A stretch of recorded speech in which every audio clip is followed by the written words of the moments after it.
அன்பார்ந்த தமிழ் சொந்தங்களே, சகோதர சகோதரிகளே, பெற்றோர்களே, பெரியோர்களே, உங்கள் அன்பு தம்பி அண்ணாமலை இந்த காணொளி மூலமாக உங்களிடம் சில கருத்துக்களை பதிவு செய்ய வேண்டும் என்று பேசிக் கொண்டிருக்கின்றேன். டிசம்பர் 23ஆம் தேதி 2024 அண்ணா பல்கலைக்கழகத்தில் அங்கே படித்து கொண்டிருக்கக்கூடிய சகோதரிக்கு மிக மோசமான கோரமான ஒரு பாலியல் வன்கொடுமை நடந்தது நமக்கு தெரியும். 23ஆம் தேதி நடந்த அந்த பாலியல் வன்கொடுமை 24ஆம் தேதி 25ஆம் தேதி ஒரு குற்றவாளியை கைது செய்தாங்க. 25ஆம் தேதி காலையிலிருந்து ஒரு சாமானிய மனிதனாக உங்களைப் போல நானும் பேச ஆரம்பித்தேன். அதன் பிறகு படிப்படியாக சமூக வலைதள பதிவுகள், பத்திரிகை நண்பர்களை சந்தித்து தொடர்ச்சியாக பேசியதன் விளைவு 25ஆம் தேதி சாயந்தரம் ஒரு கைதை காமிச்சாங்க, ஞானசேகரன் என்கின்ற ஒரு மனிதனை. 25ஆம் தேதி இரவு ஞானசேகரன் யார், எந்த கட்சியை சார்ந்தவன், யாரோடெல்லாம் தொடர்பு இருக்கு, அதையும் உங்கள் முன்னால் நாங்கள் வச்சோம். எல்லா அரசியல் கட்சிகளுமே எடுத்து போராடினாங்க, பேசினாங்க. அதனால் இது நான் அரசியல் பேச விரும்பலை. முதல்ல நாங்கள் அது ஓட்டப்பந்தயம் கிடையாது. முதல்ல அண்ணாமலை தான் ட்வீட் போட்டான். அதை மாதிரி நான் ஒரு கீழ்த்தரமான அரசியல்வாதி கிடையாது. மாற்றம் வேண்டும் என்று விரும்பக்கூடிய உங்களை போன்ற ஒரு சாதாரண மனிதன். இன்னைக்கு நான் அதை பற்றி பேசுகிறேன். ஜனவரி மாதம் கடைசியில் உங்கள்கிட்ட சொல்லியிருந்த சில விஷயங்களை நான் CDR கால் டீட்டெயில் ரெக்கார்ட் ஆதாரத்தின் அடிப்படையில் உங்கள் முன்னால் வைக்கப் போகின்றேன். இன்னைக்கு பேச வேண்டிய நேரம் வந்துருச்சு. 25ஆம் தேதி கைது செய்யப்பட்ட பிறகு பல விஷயங்கள் நம்ம பார்த்தோம். FIR கசிய விடப்பட்டது. 27ஆம் தேதி நான் ஒரு அறப்போராட்டத்தை முன்னெடுத்தேன். அதன் பிறகு அண்ணா பல்கலைக்கழகம் சில விஷயங்கள் செஞ்சாங்க. நாங்கள் செக்யூரிட்டி அது பண்ணுறோம், நாங்கள் டைட்டன் பண்ணுறோம். சென்னை உயர்நீதிமன்றம் SITயை போட்டு கண்காணிக்க ஆரம்பித்தாங்க. இன்னைக்கு 5 மாதங்கள் கழித்து தீர்ப்பு வந்திருக்கு. முக்கிய குற்றவாளியாக இருக்கக்கூடிய, ஒரே குற்றவாளியாக இருக்கக்கூடிய ஞானசேகரனுக்கு 30 ஆண்டு காலம் கடுங்காவல் தண்டனை. இன்னைக்கு நம்ம அன்னைக்கு கேட்ட அதே கேள்வி இன்னைக்கு கேட்குறோம். ஞானசேகரன் முக்கிய குற்றவாளி, தீர்ப்பு கொடுத்துருக்கிறீங்க, துரிதமாக இன்வெஸ்டிகேட் பண்ணியிருக்கிறீங்க, 30 வருஷம் ஜெயில் தண்டனை வாங்கி கொடுத்துருக்கிறீங்க. எல்லாருக்குமே சந்தோஷம்தான். இருந்தும் நமக்கு தெரியும் அந்த குழந்தைக்கு, பாதிக்கப்பட்ட சகோதரிக்கு அந்த கண்ணீர் துளிக்கு நியாயம் கிடைக்குமானா எப்பவுமே கிடைக்காது. பட் இருந்தும் அரசு அந்த வேலையை செஞ்சிருக்கு. ஆனால் அரசு அந்த வேலையை முழுசா செஞ்சிருக்கா அப்படிங்கிறத முதல்ல இருந்து கேட்குறோம். நான் அதைத்தான் உங்கள் முன்னால் நான் பேச போறேன். 24ஆம் தேதி 23ஆம் தேதி இரவு பாலியல் வன்கொடுமை நடந்தது. 24ஆம் தேதி இந்த ஞானசேகரனை கோட்டூர் காவல் நிலைய அதிகாரிகள் கைது செய்கிறாங்க, வெளியே விட்டுறாங்க. 25ஆம் தேதி சாயந்தரம் மறுபடியும் கைது பண்றாங்க. இதை உங்கள் முன்னால் இன்னைக்கு நான் வைக்கிறேன். ஏன் விட்டாங்க, இதுல யாரெல்லாம் சம்பந்தப்பட்டிருக்கிறாங்க, எதற்காக திராவிட முன்னேற்ற கழகத்தில் சில தலைவர்களுக்கு பதட்டம், எவிடன்ஸை எங்கேயெல்லாம் அளித்திருப்பதற்கான வாய்ப்பு இருக்கு. இன்னைக்கு உங்கள் முன்னால் நான் பேசுவதற்காக இந்த பேப்பரையும் பயன்படுத்துறேன். காரணம், நான் பேசக்கூடிய விஷயத்தை தெளிவாக அவங்ககிட்ட சொல்லணும். ஞானசேகரனை பொறுத்தவரை கிராவிட்டி பிரியாணி என்கின்ற ஒரு கடையை நடத்தி வருகின்றான். அன்னைக்கு சம்பவம் நடந்த பொழுது கையில் இருந்த அலைபேசி எண் 9042977907. இதுதான் ஞானசேகரன் பயன்படுத்திய மொபைல் நம்பர். அரசு வழக்கறிஞர் சொல்லியிருக்கிறாங்க, 23ஆம் தேதி அந்த சம்பவம் நடந்த பொழுது ஞானசேகரனுடைய மொபைல் போன் ஃபிளைட் மோட்ல இருந்துச்சு. 8:52 வரை நைட்டு அது ஃபிளைட் மோட்ல இருந்துச்சு. உண்மைதான், அது ஃபிளைட் மோட்ல தான் இருந்துச்சு. CDRம் அதைத்தான் சொல்லுது. நான் இன்னைக்கு தொடர் கேள்விகள் திமுக அரசு, குறிப்பாக முதலமைச்சர்கிட்ட கேட்கிறேன். முதலமைச்சர் வீட்டில் பெண் குழந்தைகள் இருக்கிறாங்க. ஐயா MK ஸ்டாலின் வீட்டில் பெண் குழந்தைகள் இருக்கிறாங்க. இன்னைக்கு அவர் நேரடியாக நம்ம கிட்ட சொல்ல வேண்டிய கடமை கட்டாயம் அவருக்கு இருக்கு. அந்த ஃபிளைட் மோடில் இருந்து வெளியே வந்த ஞானசேகரனுடைய போன் 8:52க்கு பிறகு ஃபிளைட் மோட்ல இருந்து வெளியே வந்த போன், முதல் போன் கால் ஞானசேகரன் யாருக்கு பண்ணாங்கன்னா 8:55க்கு ஒரு காவல்துறை அதிகாரிக்கு தான் முதல் போன் காலே பண்றார். அந்த சம்பவம் முடிஞ்சு அண்ணா யூனிவர்சிட்டி அந்த சம்பவ இடத்துல தான் இருந்தாரா, கேட்டுக்கு வந்தாரா எனக்கு தெரியாது. 8:55க்கு ஞானசேகரனுடைய தொலைபேசியில் இருந்து ஒரு போலீஸ் ஸ்டேஷனை நிர்வகிக்கக்கூடிய ஸ்டேஷன் ஹவுஸ் ஆஃபீஸர், அந்த ரேங்கில் இருக்கக்கூடிய சப் இன்ஸ்பெக்டர், இன்ஸ்பெக்டர் ரேங்கில் இருக்கக்கூடிய அதிகாரிக்கு சம்பவம் முடிந்த பிறகு முதல் போன் கால் ஞானசேகரன் பண்றான். காவல்துறையின் மீது பெரும் மதிப்பு நான் வைத்திருக்கின்றேன் எல்லாருக்கும் தெரியும். அன்னைக்கு அந்த காவல்துறை அதிகாரினுடைய பெயரையும் அவர் பதவியும் அவருடைய மொபைல் நம்பரை இன்னைக்கு நான் வெளியிடல. 48 மணி நேரம் கழித்து அரசு என்ன பதில் சொல்றாங்கன்னு பார்த்துட்டு நான் வெளியிடுறேன். 8:55க்கு காவல்துறை அதிகாரிக்கு செஞ்ச முதல் போன் கால் எதற்காக? அந்த காவல்துறை அதிகாரி 6 நிமிடம் கழித்து 9:01 திரும்ப ஞானசேகரனுக்கு அந்த காவல்துறை அதிகாரி கூப்பிடுறார். எதற்காக? ஸோ குற்றம் செஞ்ச பிறகு அக்யூஸ்ட் கூப்பிடுற முதல் ஆள் லோக்கல்ல இருக்கக்கூடிய ஒரு காவல்துறை அதிகாரி. விசாரிச்சிங்களா? காவல்துறை அதிகாரிக்கு என்ன ரிப்போர்ட்டிங் என்ன ஞானசேகரன் பண்றான்? குற்றம் செய்த பிறகு அதை சார்ஜ் ஷீட்ல கொண்டு வந்தீங்களா? அதிகாரிக்கும் இவனுக்கும் இதுக்கு முன்னாடி ஏதாச்சும் தொடர்பா இருக்கா? ஏன் நான் திரும்ப திரும்ப கேட்கிறேன்னா, மே 14 ஞானசேகரன் மீது 2வது எஃப்ஐஆர் சிபிசிஐடி ரெஜிஸ்டர் பண்ணியிருக்காங்க. December 23 offence, first FIR. இது போன்ற இன்ன பெண்கள் பாதிக்கப்பட்டிருக்கின்றார்களா? அண்ணா யூனிவர்சிட்டியில் ஒரு கேஸ் மட்டுமா, இன்னும் மல்டிபிள் கேசஸா? இதே மோடஸ் ஆபரண்டியை பயன்படுத்தினானா? ஸோ அரசு என்ன பண்றாங்க, மே 14 வெளியே ரெஜிஸ்டர் பண்ண எஃப்ஐஆரையும் சீக்கிரட்டா வச்சுக்கிட்டாங்க. நமக்கு சொல்லல. பாலியல் வன்கொடுமை மற்றும் ஒரு வழக்கு ஞானசேகரன் மீது மே 14 சிபிசிஐடி, அது எந்த ஸ்டேஜில் இருக்குன்னு யாருக்கும் தெரியாது. அதனால தான் அந்த கேள்வியை கேட்கிறேன். இதுல முக்கியமான விஷயம், 24 குற்றம் செய்த பிறகு அடுத்த நாள் ஞானசேகரன் என்ன செய்யறான்? சிடிஆர் பொறுத்த வரைக்கும் பிஹேவியர் எப்படி இருக்கு? அந்த பகுதி 170வது பிளாக் வட்ட செயலாளர், ஒரு முக்கியமான திராவிட முன்னேற்ற கழகத்தினுடைய மூத்த தலைவர் கோட்டூர் சண்முகம். கோட்டூர் சண்முகமும் ஞானசேகரனும் அன்னைக்கு 24 காலையிலிருந்து சாயந்தரம் வரைக்கும் 6 முறை பேசுறாங்க.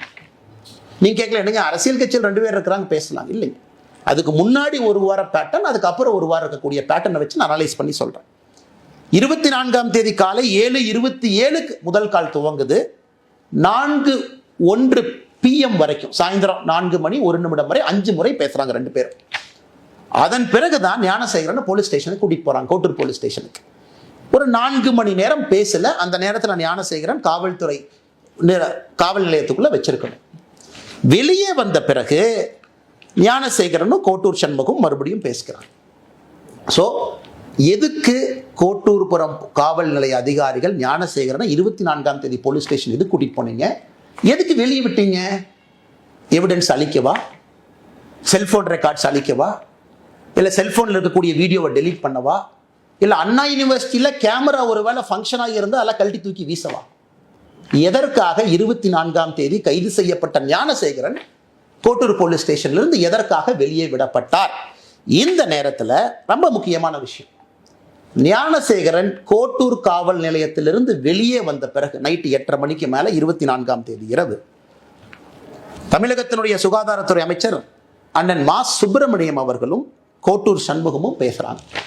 இது கோட்டூர் சண்முகத்தினுடைய சிடிஆரை பார்த்தீங்கன்னா, ஞானசேகரன் வெளியே வந்ததுக்கு அப்புறம் கோட்டூர் சண்முகத்தினுடைய பிஹேவியரல் பேட்டர்ன் மா சுப்பிரமணியத்தை கூப்பிடுறார். 8:30 மணிக்கு பேசுறாங்க. 8:32 மணிக்கு மா சுப்பிரமணியம் கோட்டூர் சண்முகம் மறுபடியும் பேசுறாங்க. இது எல்லாம் நம்ம நல்லா புரிஞ்சுக்கணும். எதற்காக, யாரை காப்பாத்துறதுக்காக இவ்வளவு பதட்டம்?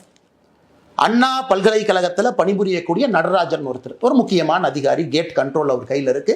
அல்ல காவல்துறை நீங்க தான் சொல்லணும், எல்லாம் என்னுடைய வேலை கிடையாது. 48 மணி நேரம் கழிச்சு அந்த நடராஜன் யாருன்னு பேசுவோம். ஒரு பிஆர்ஓவா, கேட் யார் கண்ட்ரோல்ல இருக்கு? அந்த அண்ணா பல்கலைக்கழகத்தில் இருக்கக்கூடிய நடராஜனும் கோட்டூர் சண்முகமும் எத்தனை முறை பேசியிருக்காங்கன்னா, டிசம்பர் 23 பேசியிருக்காங்க, டிசம்பர் 24 பேசியிருக்காங்க, டிசம்பர் 25 பேசியிருக்காங்க, டிசம்பர் 26 பேசியிருக்காங்க. மொத்தமாக இந்த 4 நாட்கள்ல கோட்டூர் சண்முகமும் அண்ணா பல்கலைக்கழகத்திலே பணி செய்யக்கூடிய நடராஜனும் 13 முறை பேசியிருக்கின்றார்கள். 13 முறை. நான் ஏற்கனவே சொன்னது போல 24 குற்றம் நடந்த அடுத்த நாள் வெளியே வந்த ஞானசேகரனும் கோட்டூர் சண்முகமும் 8:34 மறுபடியும் பேசுறான். கோட்டூர் சண்முகம் இதோடு நிக்கலிங்க. ஞானசேகரன் 8:34 சாயந்தரம் மணிக்கு பேசிய பிறகு கோட்டூர் சண்முகம் யார்கிட்ட பேசுறான்னா, இன்னொரு காவல்துறை உயர் அதிகாரி, என்ன காவல்துறை மீது மரியாதை இருக்கின்ற காரணத்தினால உயர் அதிகாரியுடைய பேர் அந்த நேரத்தில் சொல்லல, 8:59 சாயந்தரம் போன் பண்றார் Kottur Shanmugam, tax to that police officer. 9:07 மறுபடியும் Kottur Shanmugam tax to that police officer. இதெல்லாம் 24 இரவு. நல்லா நீங்க மக்களை யோசிச்சு பாருங்க. 24 பதட்டம், காவல்துறை கூட்டிட்டு போறாங்க, காலையிலிருந்து பேசுறாங்க, மா சுப்பிரமணியத்திட்ட பேசுறாங்க, தமிழகத்தினுடைய சுகாதாரத்துறை அமைச்சர், காவல்துறை அதிகாரிகிட்ட பேசுறாங்க, அண்ணா யூனிவர்சிட்டியில பணிபுரியக்கூடியவங்ககிட்ட பேசுறாங்க. அந்த 24th night is the most crucial night. காரணம், எவிடன்ஸ் அளிக்கப்படுது. உள்ள போயிட்டு வெளியே வந்த ஞானசேகரன் எவிடன்ஸ் அளிக்கப்படுது. ஏன்னா இவங்க ரெஜிஸ்டர் பண்ண 11 செக்ஷன்ல, நான் புதுசாக அது பொருளை கலப்பினீங்க சொல்லல, தமிழகத்தினுடைய எஸ்ஐடி ரெஜிஸ்டர் பண்ண 11 செக்ஷன்ல ஒரு செக்ஷன் எவிடன்ஸ் அளிச்சதுக்காக ஒரு செக்ஷனை போட்டிருக்கான். அப்ப என்ன எவிடன்ஸ் அளிக்கப்பட்டது? அதன் பிறகு 25ஆம் தேதி காவல்துறை சொல்றாங்க ஞானசேகரன் சாயந்தரம் கைது பண்ற பிறகு அண்ணா யூனிவர்சிட்டி சிசிடிவி வேலை செய்யல, செல்போன்ல எங்களுக்கு தெரியல. மே 14ஆம் தேதி தான் சொல்றாங்க இன்னொரு பாலியல் வன்கொடுமை வழக்கு ஞானசேகரன் மீது பதிவு செஞ்சிருக்கிறாங்க. அதை பத்தி யாரும் நம்ம பேசல, அது எந்த ஸ்டேஜில் இருக்குன்னு கூட தெரியாது. 25ஆம் தேதி காவல்துறையை பொறுத்தவரை பிளாங்க். ஞானசேகரனை கைது செய்த பிறகு பிளாங்க். ஸோ கோட்டூர் சண்முகத்திற்கு எதற்காக இவ்வளவு பதட்டம்? அந்த பகுதியினுடைய திராவிட முன்னேற்ற கழகத்தினுடைய வட்ட செயலாளர். அப்ப காவல்துறை எஸ்ஐடி அதிகாரிகள் கோட்டூர் சண்முகத்தை கூப்பிட்டு விசாரிச்சீங்களா? ஸ்டேட்மெண்ட் எடுத்தீங்களா? கோட்டூர் சண்முகம் எந்த காவல்துறை அதிகாரிகிட்ட பேசினாங்க, அவங்கள கூப்பிட்டு பேசுனீங்களா? மா சுப்பிரமணியம் அமைச்சரை போலீஸ் ஸ்டேஷனுக்கு கூப்பிட்டீங்களா? எஸ்ஐடி மா சுப்பிரமணியம் அவன்கிட்ட கேட்டீங்களா? எதற்காக போன் வந்துச்சு, எதற்காக நீங்க பேசுனீங்க, இந்த பேட்டர்ல எதற்காக நீங்க இன்வால்வ் ஆயிருக்கிறீங்க? இந்த கேள்விகளை நம்முடைய எஸ்ஐடி அதிகாரிகள் கேட்டீங்களா? அன்பு சொந்தங்களே, இந்த நேரத்தில் நீங்க ரெண்டு விஷயத்தை பார்க்கணும். இந்த 24ஆம் தேதி இவ்வளவு நான் சொல்ல இன்னைக்கு பாதிக்கப்பட்ட மாணவியினுடைய வழக்கறிஞர் சொல்றாரு, அதே 24ஆம் தேதி 2 காவல்துறை அதிகாரிகள் அந்த மாணவியை பார்த்து எஃப்ஐஆர் வேண்டாமா, எஃப்ஐஆர்லாம் போட்டால் வாழ்க்கை கெட்டு போயிருமா, எஃப்ஐஆர் கொடுக்காதேன்னு 2 பேர் சொல்றாங்க. 2 காவல்துறை அதிகாரி, ஒருத்தர் மஃப்டியில் வர்றாங்க, ஒருத்தவங்க யூனிஃபார்ம்ல வர்றாங்க. நான் சொல்லுகின்ற இவ்வளவு விஷயங்கள் 24ஆம் தேதி நடக்கும் பொழுது 2 காவல்துறை அதிகாரிகள் அதே 24ஆம் தேதி மாணவியிட்ட எஃப்ஐஆரை எடுக்க 1 ஃபுல் டே டிலே பண்றாங்க. ஸோ அதனால் இது எல்லாமே உங்களுடைய கவனத்துக்கு கொண்டு வருவது மட்டுமல்ல, உங்கள் முன்னால் இந்த நேரத்தில் நான் வைத்திருக்கின்றேன். அன்பு சொந்தங்களை, இன்னைக்கு நாம கேட்கக்கூடிய முக்கியமான கேள்விகள், யார் அந்த சார்? அதே கேள்வியை திரும்ப நம்ம கேட்கிறோம், முதல்ல இருந்து கேட்டுக்கிட்டு இருக்கோம். சர்க்கம்ஸ்டன்ஷியல் எவிடன்ஸ் என்ன? இதெல்லாமே ஓப்பன் சிடிஆர் கால்ஸ். இந்த சிடிஆர்லாம் பார்த்தீங்கன்னா 3 செகண்ட் பேசுறாங்க, அண்ணே வாட்ஸ்அப்பில் வாங்கிறார். வாட்ஸ்அப் நம்மகிட்ட இல்லை, அது காவல்துறையிட்டு இருக்கு. ஐபிடிஆர்னு அது தனியாக ஒன்று போட்டு அவங்க எடுப்பாங்க.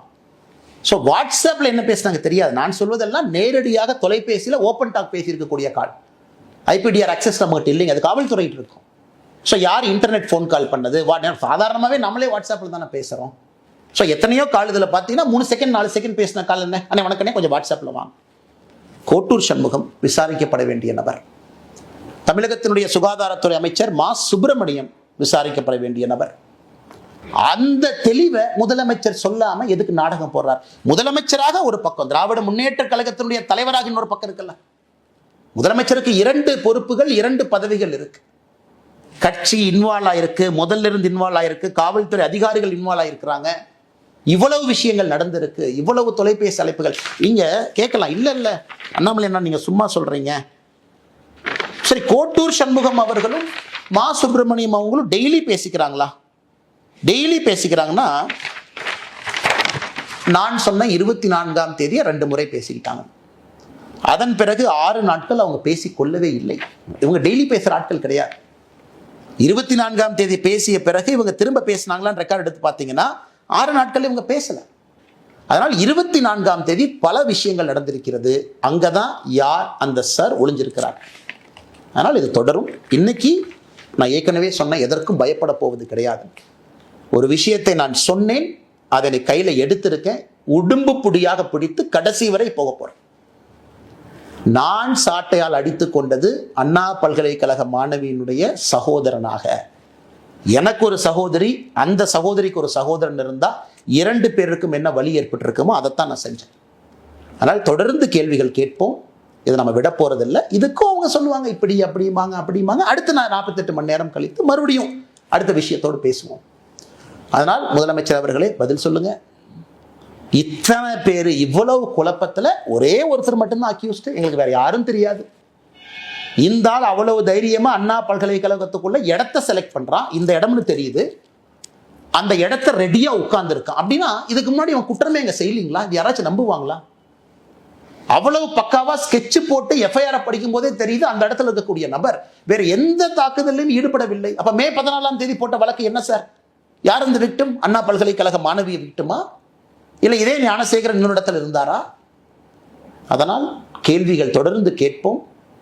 இவங்க ஆளுங்கட்சியினுடைய யாரெல்லாம் சம்பந்தப்பட்டிருக்கிறாங்க, பதவிகளை யார் தவறாக பயன்படுத்தினாங்க, காவல்துறையுடைய கையை யார் கட்டி போட்டார்கள், 24ஆம் தேதி ஞானசேகரனை வெளியே கொண்டு வந்து குரூஷியல் எவிடன்ஸ் அளிப்பதற்கு யாரெல்லாம் உடந்தையாக இருந்தார்கள், என்னை பொறுத்தவரை அவர்களும் குற்றவாளிகள் தான். அதுல தான் அந்த யார் என்கின்ற சார் ஒளிஞ்சிருக்கிறார். வணக்கம், நன்றி.